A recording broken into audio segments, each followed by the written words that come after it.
If you have been feeling stressed and never alone, like your day is one long stretch of taking care of everyone and everything, this episode is for you. Because real talk, not all of us can just take a break, disappear for a quiet hour, or have uninterrupted self-care on standby. So today, I'm sharing micro-calm tools you can use right in the middle of your real life, between the texts, the task, the people who need you, so you can still come back to yourself even when you don't get a moment alone. You're listening to the Holistic Health for Women of Color podcast, the space where we reclaim heart health as a daily practice of self-care, self-knowledge, and self-advocacy. I'm your host, Donna Williams, a certified holistic health coach and founder of holisticbphealth.com. I support women of color, especially busy professionals, mothers, and women navigating life after 40 who want to feel better in their bodies without chasing the latest trend or ignoring their real life responsibilities. In this podcast, we center you, your culture, your history, your schedule, and your goals. We'll talk about blood pressure, heart health, stress, and lifestyle in a way that makes sense for our communities, honoring comfort foods, family traditions, and the unique pressures we carry. Together, we'll turn confusion into clarity and information into simple, realistic habits. You'll learn how to listen to your body with curiosity instead of criticism. Make small shifts that protect your heart and boost your energy. Build consistency through compassion, not perfectionism. My commitment is to keep it real, respectful, and relatable so you can walk away from each episode feeling informed, seen, and empowered to take the next right step for you. Welcome to Holistic Health for Women of Color. Your journey continues at holisticbphealth.com. Today's topic is stressed and never alone. Micro-calm tools for everyday life. Let's get started. When people talk about stress relief, there's often this quiet assumption baked in that you have space, a door you can close, a calm house, 15 uninterrupted minutes where nobody needs a snack, a signature, a response, a ride, or a decision. But what if you don't have that? What if your days are loud, layered, and full of kids moving a mile a minute? Family responsibilities, work pings, group chats, elders calling, someone needing you in the kitchen, someone needing you in the hallway, someone needing you in your own head. And in a lot of cultures, especially tight-knit family cultures, alone time isn't just hard to find. It can feel almost unrealistic, like a luxury, or worse, like something you're not supposed to need. So the real question becomes, if solitude isn't an option, do you have to wait to feel like yourself again? No, you don't. Because regulation isn't only something you do in quiet. It's something you can practice inside real life, inside noise, inside caregiving, inside community, inside the moments where you're on for everyone else. Here are a few ways to stay connected to your nervous system when your environment doesn't offer obvious breaks. We're going to talk. The first one is use sensory anchors that doesn't require silence. Because some of the most common experiences don't depend on being alone. I hope you're aware of that. It doesn't depend on you being alone. They depend on giving your brain one stable, predictable signal. Try this. Pick one sensory anchor you can access in the middle of life. Let me give you some ideas. Like a warm dish towel pressed to your chest for 10 minutes. The scent of lotion on your hands as you rub it in slowly. Even sipping something warm and letting the warmth travel down. Or the pressure of your feet in socks against the floor. Feeling the ground actually holding you. These tiny anchors are powerful because they tell your body, I'm here. I am safe enough in this moment. And for many of us who grew up in homes where everyone is close and always present, this is a way of creating a boundary without making an announcement. You don't need to make announcements say you need space.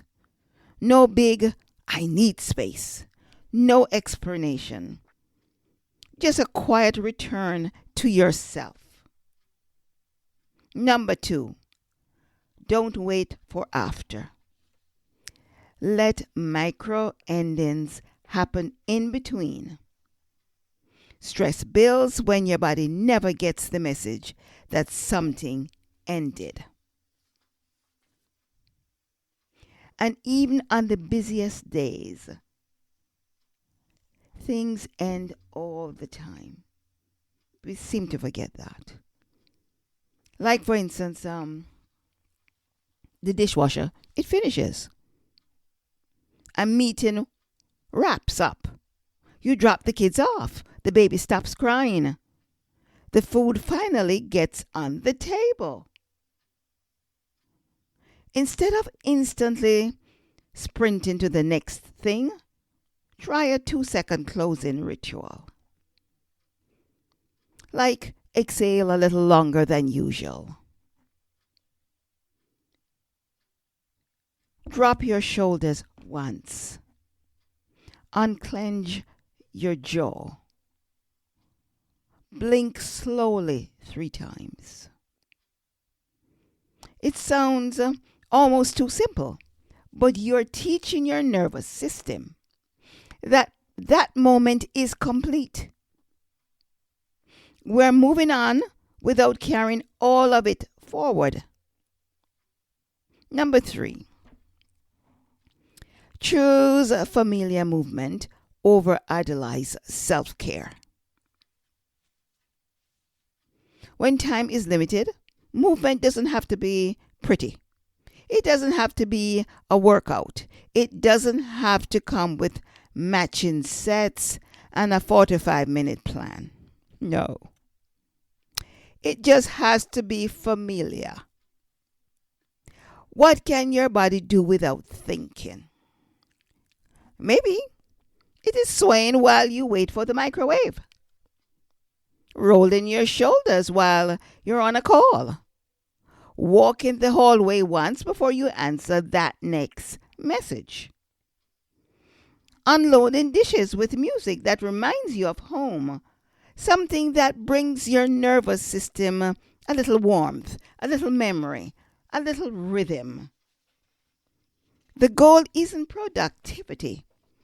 It's regulation through repetition.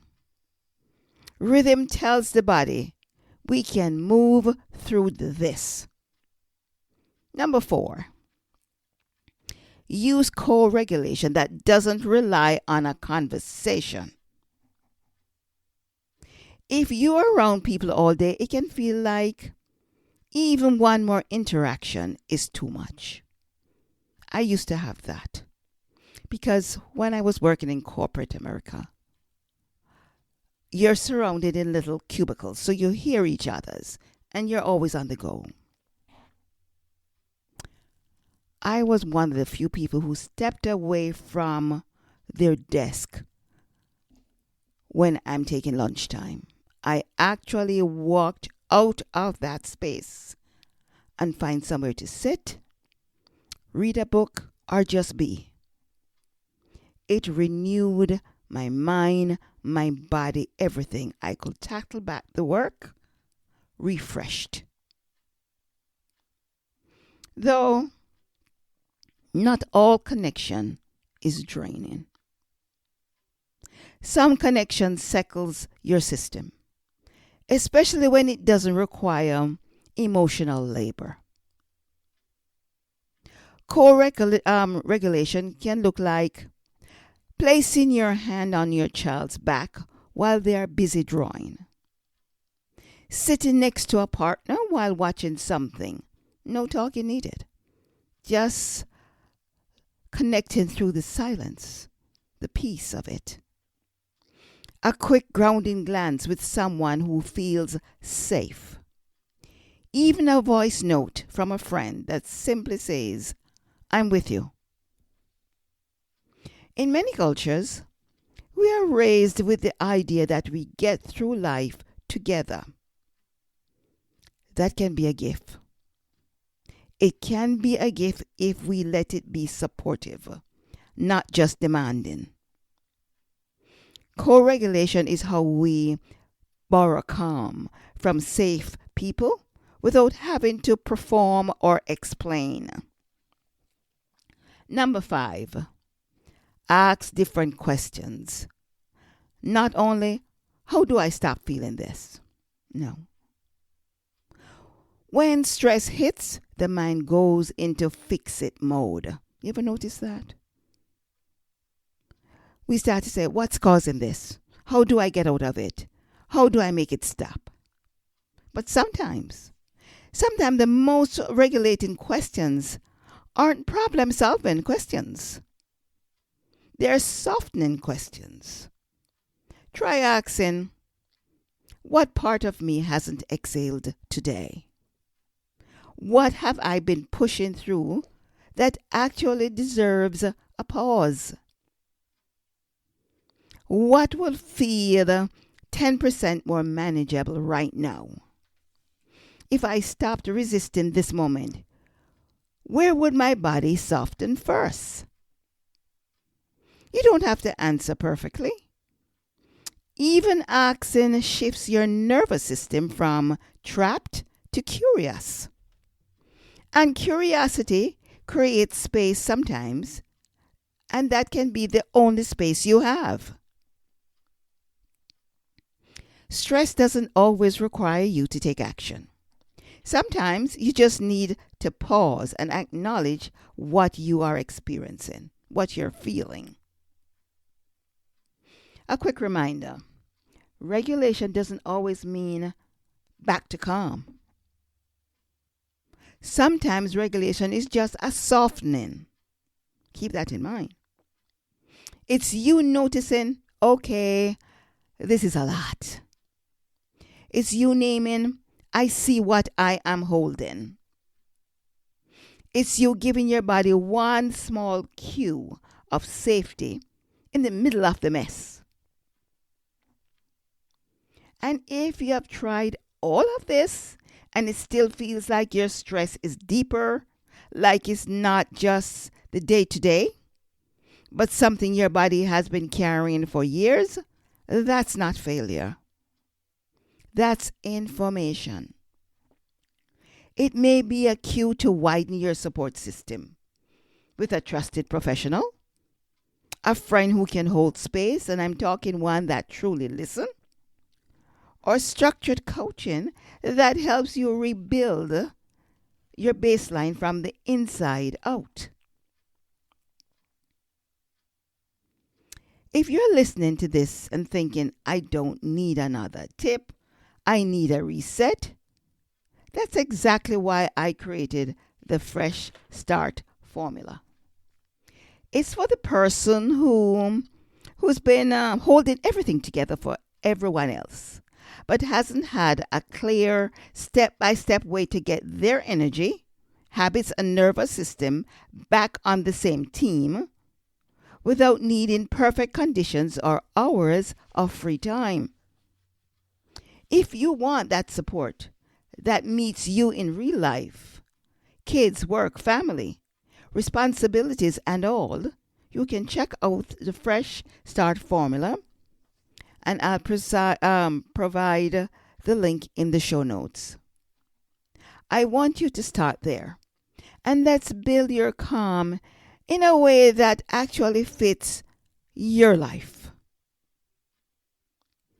I want to thank you today for listening to today's topic, Unstressed and Never Alone, Microcalm Tools for Everyday Life.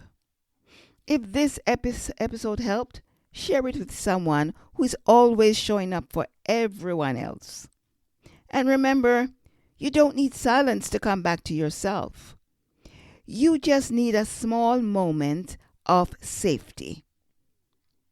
You just need a few small moments of safety on purpose throughout your day. That's it.